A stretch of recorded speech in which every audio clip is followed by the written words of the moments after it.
Dear students, as you know, last week we discussed about use of ammonium hydroxide in analytical chemistry. Today we will discuss about the use of sodium hydroxide (NaOH) in analytical chemistry. So as you know, this is also an important reagent. Okay, in qualitative analysis, we use it mainly for precipitation of insoluble hydroxides from metallic salt solution. Okay, when sodium hydroxide is added, okay, when it is added dropwise to a metallic salt solution, the hydroxide of the metal, if insoluble, gets precipitated. You have to understand, if the hydroxide of any metal which is insoluble, it gets precipitated by sodium hydroxide. Okay, formation of color of this precipitate helps a lot in the identification of the metal ion. Okay, so some examples are given here. So action of sodium hydroxide on certain salt solution. First we'll discuss about the calcium salt solution. So when you see, calcium salt solutions are colorless and consist of calcium ions. Okay, sodium is added drop by drop to a calcium salt solution. A dull white precipitate of calcium hydroxide is formed. Okay, dull white precipitate of calcium hydroxide is formed. So this precipitate remains insoluble on further adding sodium hydroxide to excess. You can see, okay, in calcium chloride, when we add NaOH, okay, then it forms calcium hydroxide, okay, white PPT of that. Then this calcium sulfate, okay, calcium sulfate is changed into calcium hydroxide, which causes a dull white PPT, okay, and both the salt NaCl and Na2SO4, they are colorless and soluble. Second reaction is iron salt solution. Iron, okay, or ferrous salt solution, which has valency 2. Iron or ferrous salt solutions are usually of pale green color and consist of Fe2 plus ion. Okay, so you can see here FeSO4 plus 2NHO, 2NH. Okay, it forms the iron hydroxide and sodium sulfate. Same reaction is for ferric solution. Okay, ferric salt, it changes into iron hydroxide, which is reddish brown PPT. Okay, go through the reactions and you can easily understand. Then iron sulfate solution.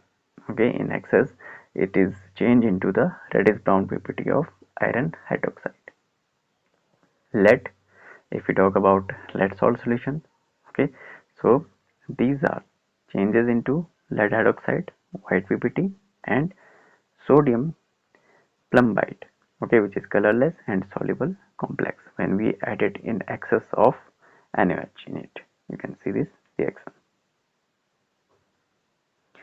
In copper or cupric salt solution, okay, in which the valency 2 in cupric, so it is changed into pale blue PPT of copper hydroxide, okay, and sodium sulfate salt is formed. So this is the reaction.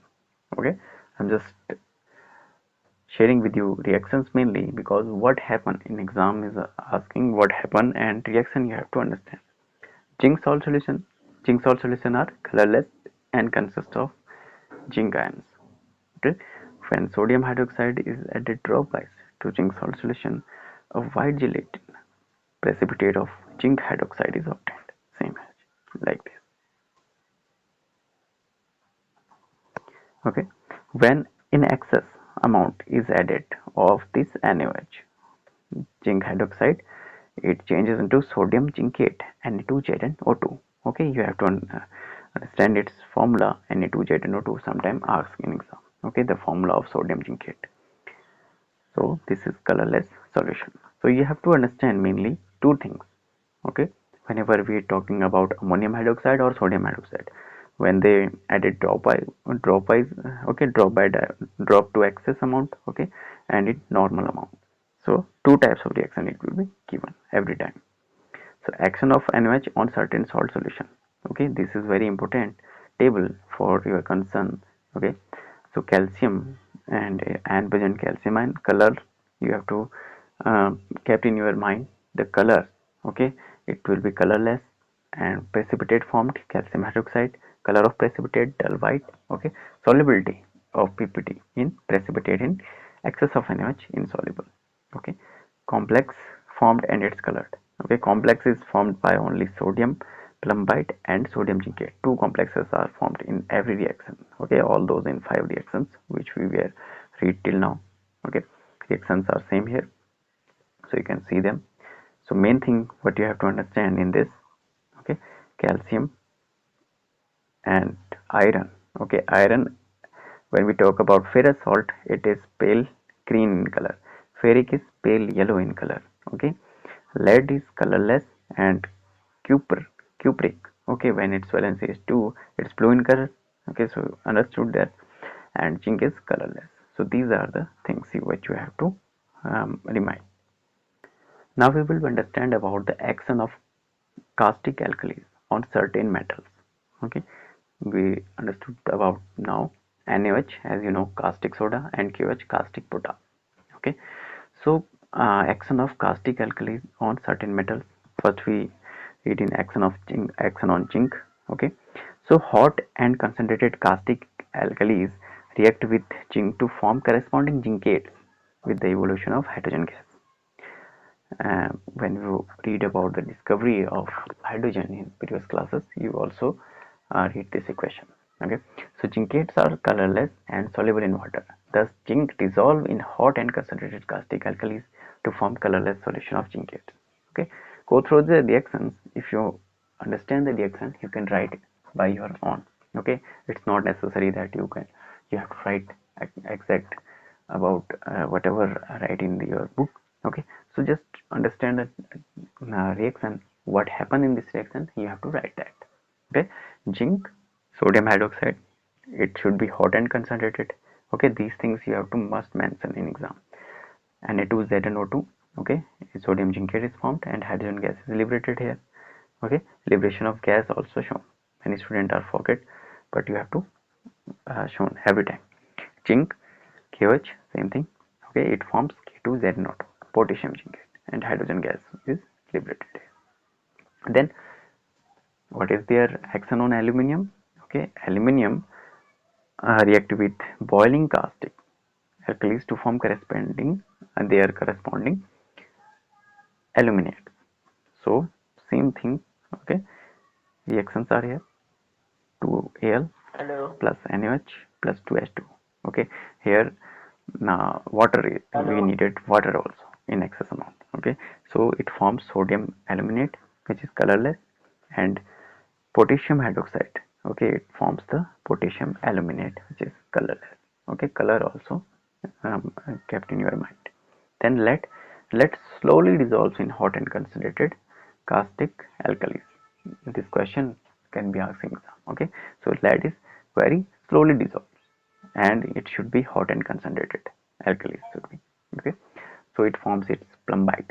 So here is sodium plumbite and potassium plumbite. So okay, with sodium it forms sodium plumbite, with potassium it forms potassium plumbite.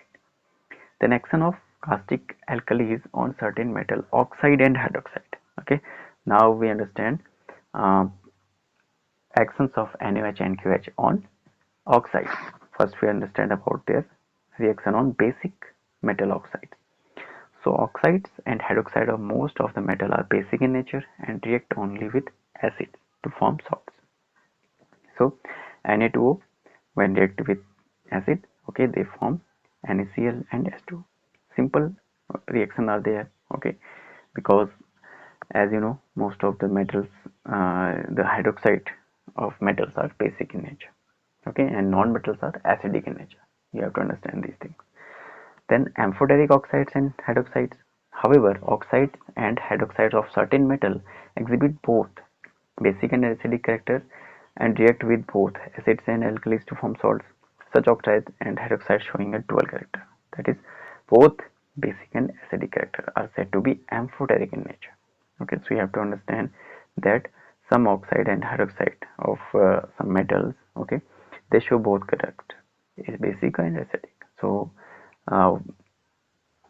they show dual character, that's why we called them ampho. Ampho word whenever come, it means both. Okay, so they are amphoteric nature.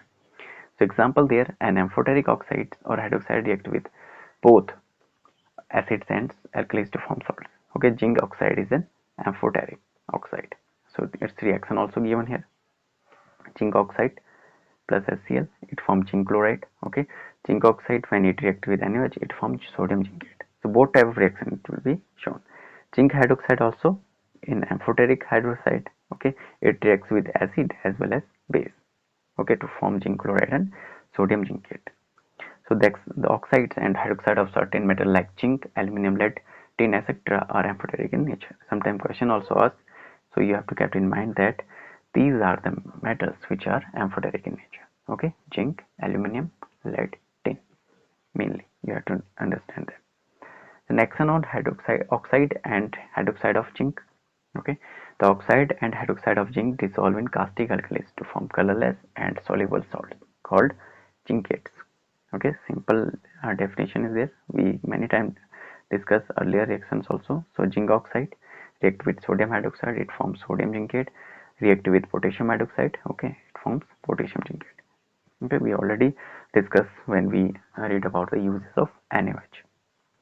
Then action of oxides, action on the oxides of hydroxide of aluminum. Okay, in aluminum they make aluminate. Okay, sodium aluminate is formed here, you can see, and potassium aluminate in the second one. Okay, and same reaction for the with NaOH. Okay, when we talk about their hydroxide, aluminum hydroxide, when it react with aluminum hydroxide, it forms sodium aluminate. Okay, here also potassium aluminate. Same reactions are there. Okay, if you compare both reactions. Then action on the oxides and hydroxide of lead. So the oxide and hydroxide of lead react with caustic soda to form colorless and soluble plumbides. Same thing. So PbO plus NaOH, which forms sodium plumbide and H2O. Lead oxide. Okay, lead hydroxide reaction, you can see. Lead hydroxide reaction with NaOH and QH both are given. Both are forms sodium plumbide, which are colorless. So these are the important reactions in analytical chemistry which you have to understand, and their color, etc. important points we will discuss in next video. So if you find any confusion, you can ask anytime.